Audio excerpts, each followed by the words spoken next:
Subscribe करिए हमारे channel target UP TET CTET को और बेल आइकन को दबाइए।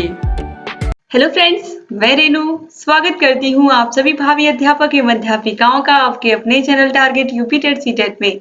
दोस्तों, हम लोग आप लोगों के संस्कृत विषय में जो सेकेंड चैप्टर है वो है आपका संज्ञा, लिंग एवं वचन की जानकारी। बहुत ही छोटा चैप्टर है, बहुत ही आसान चैप्टर है। मुझे पता है मैक्सिमम लोगों को इन सभी की परिभाषाएं भी पता होंगी, लेकिन एक बार अगर अच्छे से आप इस वीडियो को देख लेंगे तो आपके बहुत सारे डाउट्स भी क्लियर हो जाएंगे और आपको अच्छे से सभी परिभाषाएं एक बार फिर से रिवाइज हो जाएंगी।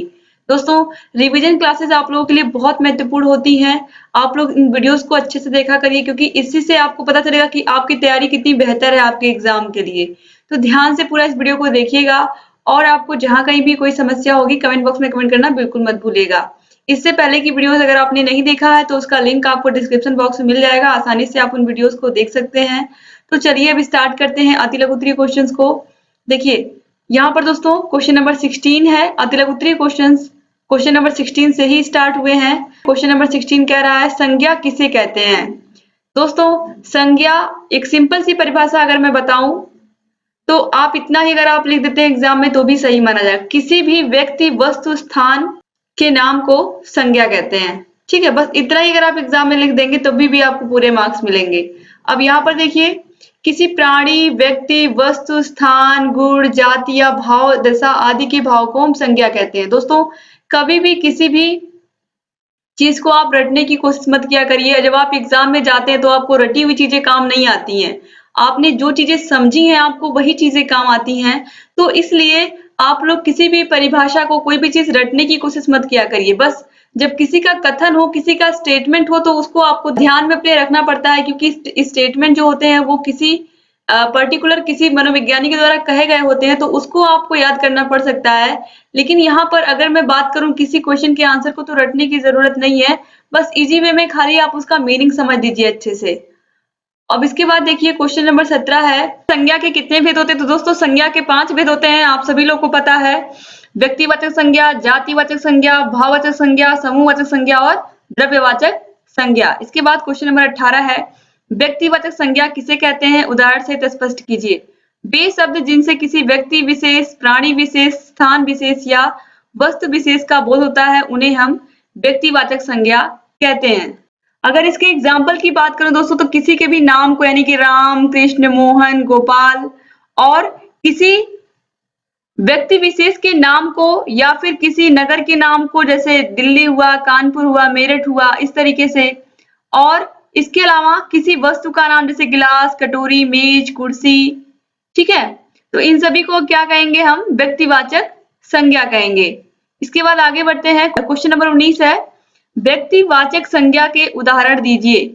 दोस्तों, व्यक्तिवाचक संज्ञा के एग्जाम्पल मैंने ऑलरेडी आपको बताया। देखिए यहाँ पर भी वही चीजें बताई गई हैं, राम, कृष्ण, मोहन, गोपाल, व्यक्ति विशेष के नाम। अब दिल्ली, कानपुर, मेरठ आदि स्थान विशेष के नाम है ये सब। गिलास, कटोरी, कुर्सी, मेज आदि ये सब किसके हैं, वस्तु विशेष के नाम है। गंगा, यमुना, हिमालय ये सब भी क्या है, व्यक्तिवाचक संज्ञा के अंतर्गत आते हैं। क्वेश्चन नंबर 20 है जातिवाचक संज्ञा किसे कहते हैं, उदाहरण सहित स्पष्ट कीजिए। वे शब्द जो किसी स्थान, प्राणी अथवा वस्तु की संपूर्ण जाति या समूह का बोध कराते हैं उन्हें हम जातिवाचक संज्ञा कहते हैं।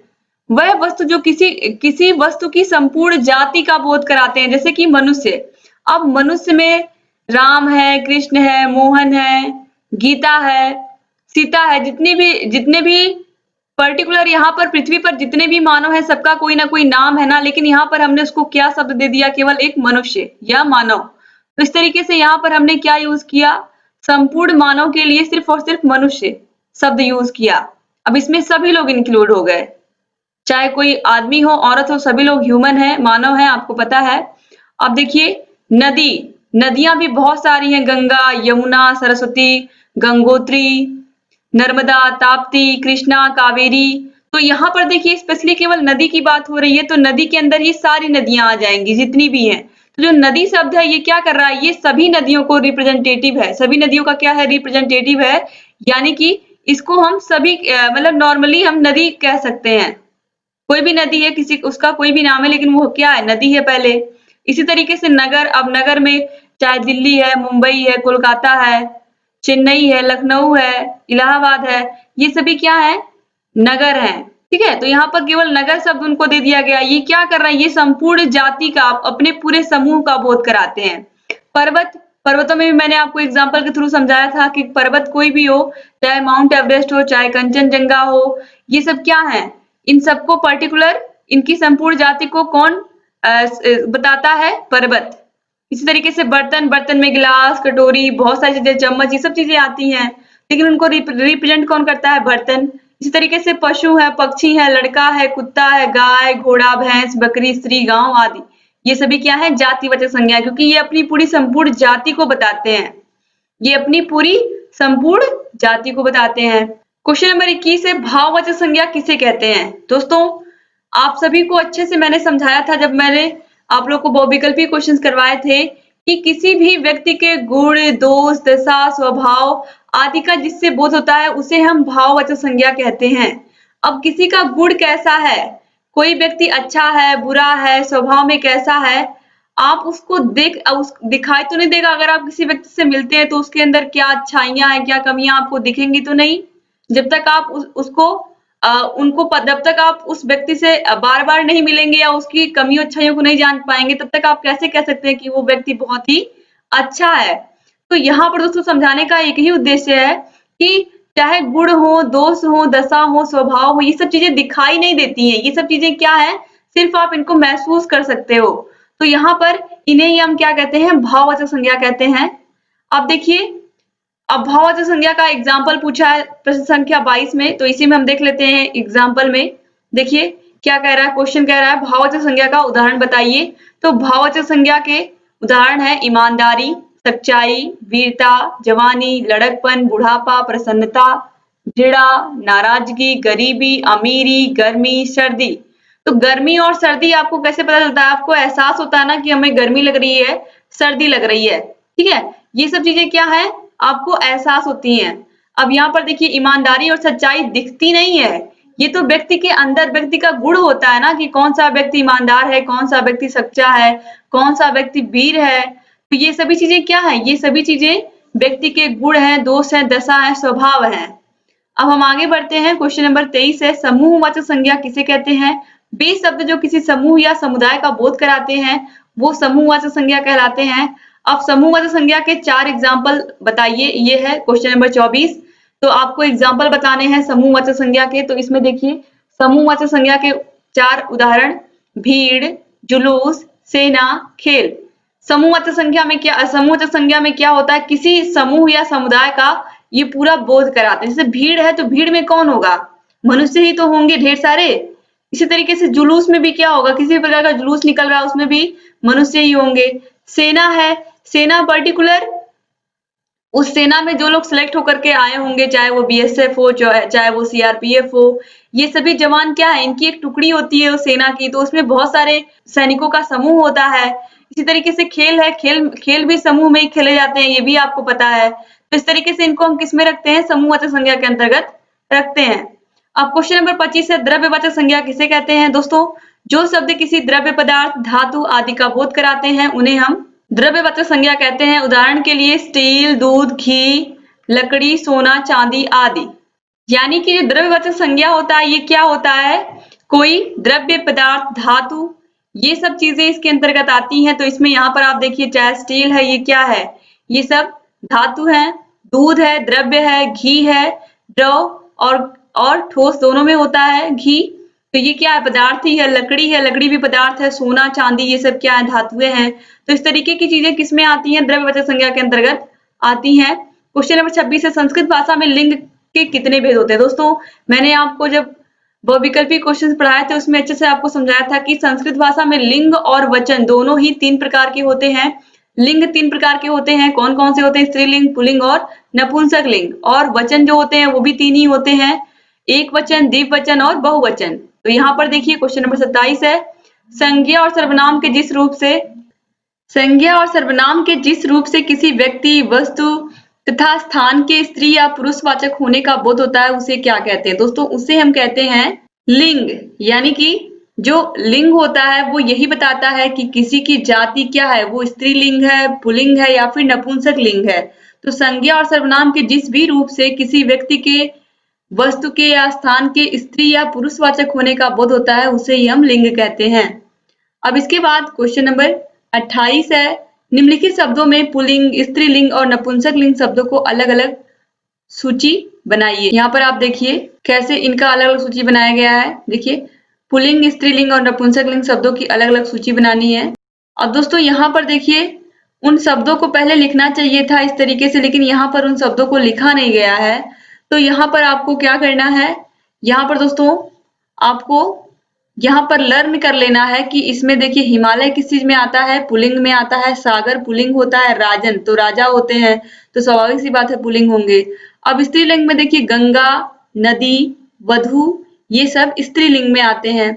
ऐसे ही नपुंसक लिंग है, नपुंसक लिंग में फल, पुस्तक, सुंदरता, ये सब नपुंसक लिंग में आता है। ठीक है, तो इसको आप इन शब्दों को लर्न कर लीजिए।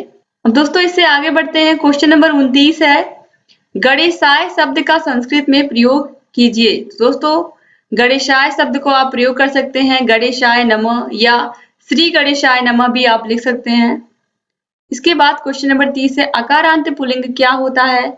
ऐसे पुल्लिंग शब्द जिनके अंत में अ आता है उन्हें हम अकारांत पुल्लिंग कहते हैं। इसके बारे में मैंने ऑलरेडी आपको अच्छे से समझाया था, जो बहुविकल्पी क्वेश्चंस पढ़ाए थे उसमें, कि अकारांत का मतलब होता है जिन भी शब्दों के लास्ट में अ आता है, जैसे कि राम है, श्याम है, बालक है, ये सब क्या है, ये सब अकारांत पुल्लिंग है। इस तरीके से क्वेश्चन नंबर 31 है, उकारांत पुल्लिंग किसे कहते हैं? 4 उदाहरण दीजिए। उकारांत मतलब ऐसे शब्द जिनके बाद वाले अक्षर में जो सबसे लास्ट अक्षर है उसमें छोटा ऊ की मात्रा आती हो।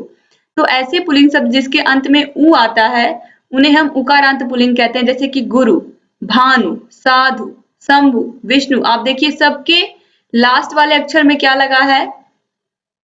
छोटा ऊ की मात्रा। आगे बढ़ते हैं। क्वेश्चन नंबर 32 है, ऋकारांत नपुंसक लिंग किसे कहते हैं? उदाहरण दीजिए। दोस्तों नपुंसक लिंग का बोध कराने वाले ऐसे शब्द जिनके अंत में री आता है उन्हें हम ऋकारांत नपुंसक लिंग कहते हैं, जैसे कर्तिर, धात्री, ज्ञात्री आदि। ठीक है, यहाँ पर आप देखिए सबके लास्ट में री की मात्रा लगी हुई है। इसके बाद क्वेश्चन नंबर 33 है, वचन के कितने भेद होते हैं? नाम बताइए। दोस्तों अभी मैंने आपको बताया है कि संस्कृत में वचन 3 होते हैं, एक वचन, द्विवचन और बहुवचन। एक वचन के अंतर्गत एक व्यक्ति गिना जाएगा, द्विवचन के अंतर्गत 2 व्यक्ति और बहुवचन के अंतर्गत 2 से अधिक व्यक्ति। क्वेश्चन नंबर 34 है, लिंग किसे कहते हैं? संज्ञा और सर्वनाम के जिस रूप से किसी व्यक्ति, वस्तु तथा स्थान के स्त्री या पुरुषवाचक होने का बोध होता है उसे हम लिंग कहते हैं। क्वेश्चन नंबर 35 है, निम्नलिखित शब्दों में से व्यक्तिवाचक, जातिवाचक एवं भाववाचक संज्ञा छांट कर अलग अलग लिखिए। राम, कृष्ण, मनुष्य, नदी, वीरता, जवानी, दिल्ली, लेखा, धार और नगर, ईमानदारी। अब इसमें से देखिए जो व्यक्तिवाचक संज्ञा है वो है राम, कृष्ण, इसके अलावा दिल्ली जो कि एक पर्टिकुलर नगर का नाम है। तो इस तरीके से यहाँ पर देखिए, इस तरीके से एक पर्टिकुलर एक राज्य का नाम है, तो आप यहाँ पर देखिए राम, कृष्ण, दिल्ली। इसके बाद देखिए जातिवाचक संज्ञा मनुष्य, नदी, नगर और लेखा, धार। इसके बाद भाववाचक संज्ञा के अंतर्गत ईमानदारी, वीरता, जवानी, ये सभी भाववाचक संज्ञा के अंतर्गत आएंगे। अब इसके बाद दोस्तों आगे बढ़ते हैं। क्वेश्चन नंबर 36 है, मति ही, रात्रि ही, कीर्ति ही, प्रकृति ही, शक्ति किस लिंग के शब्द हैं? दोस्तों चाहे मति हो, रात्रि हो, कीर्ति हो, प्रकृति हो, शक्ति हो, ये सभी क्या है? स्त्रीलिंग के शब्द हैं। क्वेश्चन नंबर 37 है, पितृ, सखी, इदम, ककुभ, अप, अदस शब्दों में से संज्ञा एवं सर्वनाम को अलग अलग छांट कर लिखिए।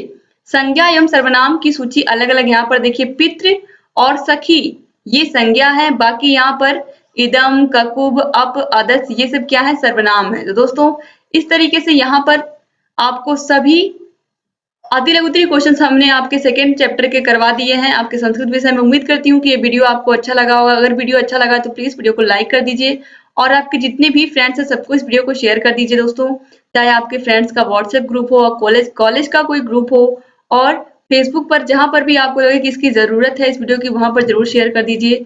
और दोस्तों अगर अभी तक आपने हमारे चैनल को सब्सक्राइब नहीं किया तो प्लीज तुरंत सब्सक्राइब करिए और बेल आइकन को जरूर प्रेस कर दीजिए, जिससे हम जो भी नई वीडियोस बनाते हैं उसका नोटिफिकेशन आपके पास समय से पहुंच जाए।